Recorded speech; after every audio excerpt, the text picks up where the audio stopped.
Capítulo 58. Pocos días después de la visita de Lady Catherine, Bingley no solo no recibió ninguna carta de excusa de su amigo, sino que le llevó a Longbourn en persona. Los caballeros llegaron temprano, y antes de que la señora Bennet tuviese tiempo de decirle a Darcy que había venido a visitarle su tía, cosa que Elizabeth temió por un momento, Bingley, que quería estar solo con Jane, propuso que todos salieran de paseo.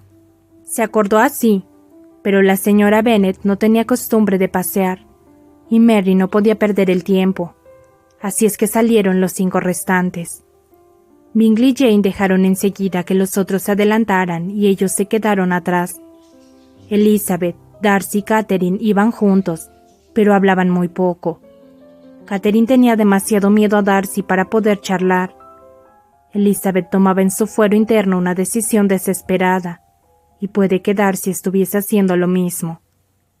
Se encaminaron hacia la casa de los Lucas, porque Catherine quería ver a María, y como Elizabeth creyó que esto podía interesarle a ella, cuando Catherine les dejó, siguió andando audazmente sola con Darcy. Llegó entonces el momento de poner en práctica su decisión, y armándose de valor dijo inmediatamente: «Señor Darcy, soy una criatura muy egoísta, que no me preocupo más que de mis propios sentimientos, sin pensar que quizá lastimaría los suyos. Pero ya no puedo pasar más tiempo sin darle a usted las gracias por su bondad sin igual para con mi pobre hermana. Desde que lo supe he estado ansiando manifestarle mi gratitud. Si mi familia lo supiera, ellos también lo habrían hecho». «Siento muchísimo», replicó Darcy en tono de sorpresa y emoción, «que haya sido usted informada de una cosa que, mal interpretada, podría haberle causado alguna inquietud. No creí que la señora Gardiner fuese tan poco reservada». «No culpe a mi tía. La indiscreción de Lydia fue lo primero que me descubrió su intervención en el asunto, y como es natural, no descansé hasta que supe todos los detalles. Déjeme que le agradezca una y mil veces, en nombre de toda mi familia, el generoso interés que le llevó a tomarse tanta molestia y a sufrir tantas mortificaciones para dar con el paradero de los dos». «Si quiere darme las gracias», repuso Darcy, «hágalo solo en su nombre. No negaré que el deseo de tranquilizarla se sumó a las otras razones que me impulsaron a hacer lo que hice, pero su familia no me debe nada. Les tengo un gran respeto, pero no pensé más que en usted». Elizabeth estaba tan confusa que no podía hablar. Después de una corta pausa, su compañero añadió: «Es usted demasiado generosa para burlarse de mí. Si sus sentimientos son aún los mismos que en el pasado abril, dígamelo de una vez. Mi cariño y mis deseos no han cambiado, pero con una sola palabra suya no volveré a insistir más». Elizabeth, sintiéndose más torpe y más angustiada que nunca ante la situación de Darcy, hizo un esfuerzo para hablar enseguida, aunque no rápidamente. Le dio a entender que sus sentimientos habían experimentado un cambio tan absoluto desde la época a la que él se refería, que ahora recibiría con placer y gratitud sus proposiciones. La dicha que esta contestación proporcionó a Darcy fue la mayor de su existencia, y se expresó con todo el calor y la ternura que pueden suponerse en un hombre locamente enamorado. Si Elizabeth hubiese sido capaz de mirarle a los ojos, habría visto cuán bien se reflejaba en ellos la delicia que inundaba su corazón, pero podía escucharle, y los sentimientos que Darcy le confesaba y que le demostraban la importancia que ella tenía para él, hacían su cariño cada vez más valioso. Siguieron paseando sin preocuparse de la dirección que llevaban. Tenían demasiado que pensar, que sentir y que decir para fijarse en nada más. Elizabeth supo enseguida que debían su acercamiento a los afanes de la tía de Darcy, que le visitó en Londres a su regreso y le contó su viaje a Longbourn, los móviles del mismo y la sustancia de su conversación con la joven, recalcando enfáticamente las expresiones que denotaban, a juicio de su señoría, la perversidad y descaro de Elizabeth, segura de que este relato la ayudaría en su empresa de arrancar al sobrino la promesa que ella se había negado a darle. Pero por desgracia para su señoría, el efecto fue contraproducente. Gracias a eso concebí esperanzas que antes apenas me había atrevido a formular. Conocía de sobra el carácter de usted para saber que si hubiese estado absoluta e irrevocablemente decidida contra mí, se lo habría dicho a Lady Catherine con toda claridad y franqueza. Elizabeth se ruborizó y se rió, contestando: «Si conocía usted de sobra mi franqueza para creerme capaz de eso, después de haberle rechazado tan odiosamente cara a cara, no podía tener reparos en decirle lo mismo a todos sus parientes. No me dijo nada que no me mereciese.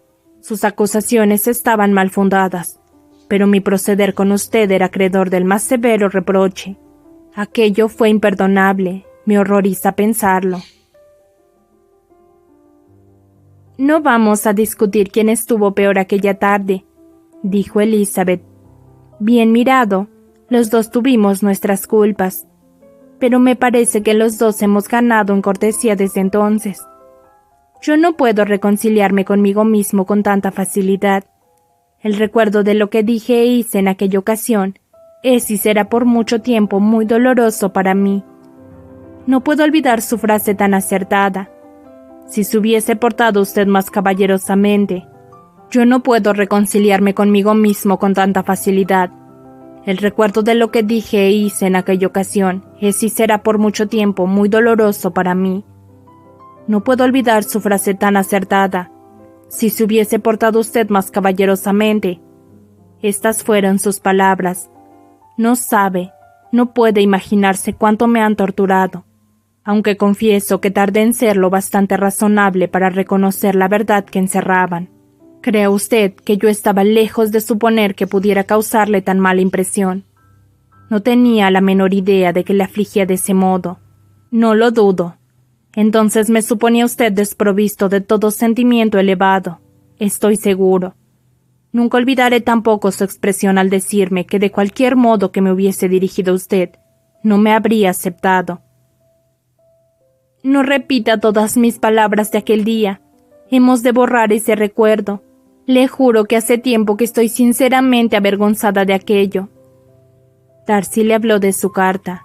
Le hizo a usted rectificar su opinión sobre mí. Dio crédito a su contenido. Ella le explicó el efecto que le había producido y cómo habían ido desapareciendo sus anteriores prejuicios. «Ya sabía», prosiguió Darcy, «que lo que le escribí tenía que apenarla, pero era necesario. Supongo que habrá destruido la carta. Había una parte especialmente al empezar que no querría que volviese usted a leer. Me acuerdo de ciertas expresiones que podrían hacer que me odiase.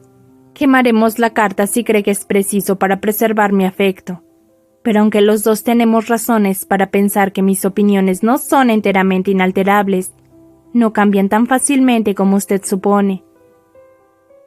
«Cuando redacté aquella carta», replicó Darcy, «me creía perfectamente frío y tranquilo, pero después me convencí de que la había escrito en un estado de tremenda amargura». «Puede que empezase con amargura, pero no terminaba de igual modo. La despedida era muy cariñosa, pero no piense más en la carta. Los sentimientos de la persona que la escribió y los de la persona que la recibió ahora son diferentes, que todas las circunstancias desagradables que a ella se refieran deben ser olvidadas. Ha de aprender mi filosofía. Del pasado no tiene usted que recordar más que lo placentero. No puedo creer en esa filosofía suya. Sus recuerdos deben de estar tan limpios de todo reproche que la satisfacción que le produce no proviene de la filosofía, sino de algo mejor, de la tranquilidad de conciencia. Pero conmigo es distinto. Me salen al pasto recuerdos penosos que no pueden ni deben ser ahuyentados. He sido toda mi vida un egoísta en la práctica, aunque no en los principios. De niño me enseñaron a pensar bien, pero no a corregir mi temperamento. Me inculcaron buenas formas, pero dejaron que las siguiese cargando de orgullo y de presunción.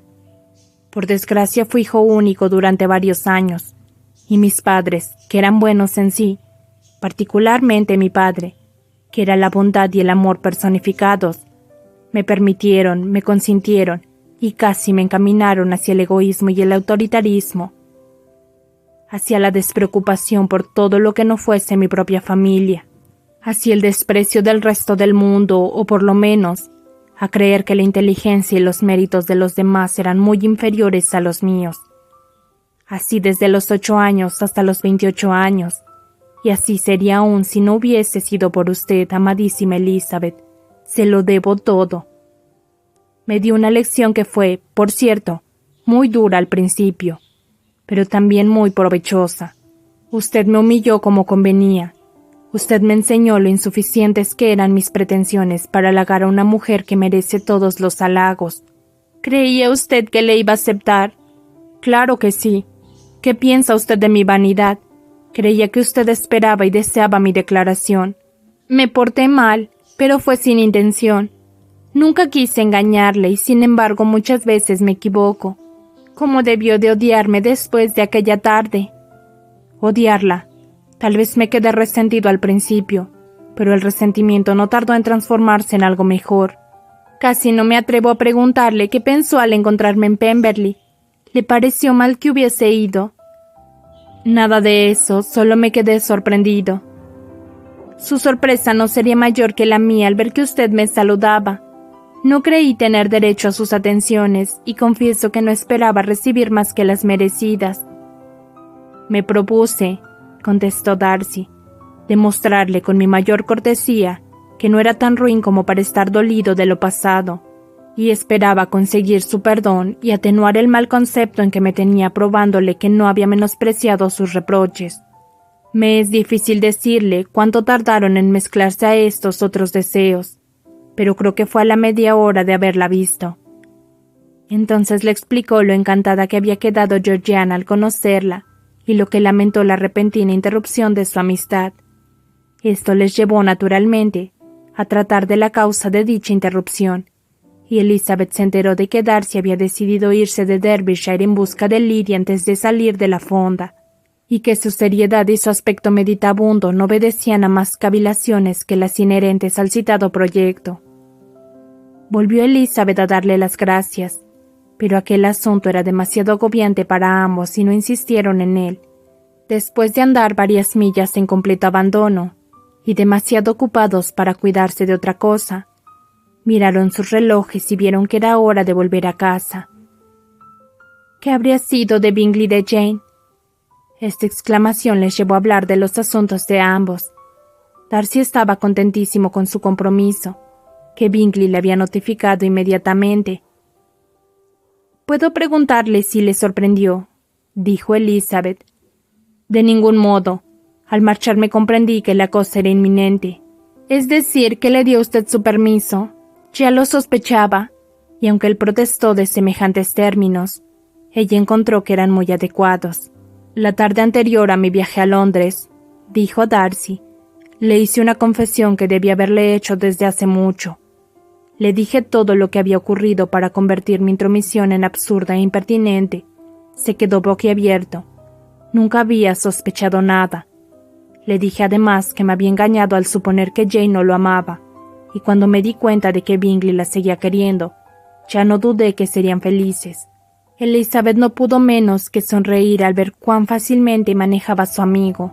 Cuando le dijo que mi hermana le amaba, fue porque usted lo había observado o porque yo se lo había confesado la pasada primavera.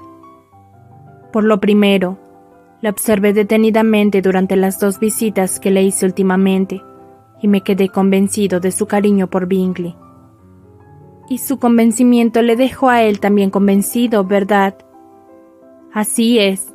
Bingley es el hombre más modesto y menos presumido del mundo. Su apocamiento le impidió fiarse de su propio juicio en un caso de tanta importancia.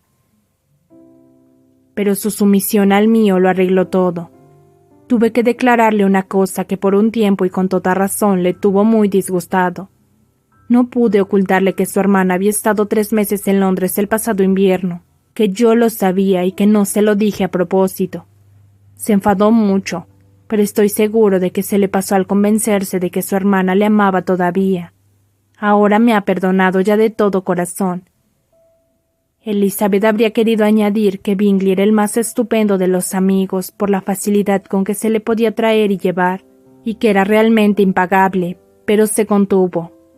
Recordó que Darcy tenía todavía que aprender a reírse de estas cosas, y que era demasiado pronto para empezar. haciendo cabalas sobre la felicidad de Bingley que, desde luego, solo podría ser inferior a la de ellos dos. Darcy siguió hablando hasta que llegaron a la casa. En el vestíbulo se despidieron,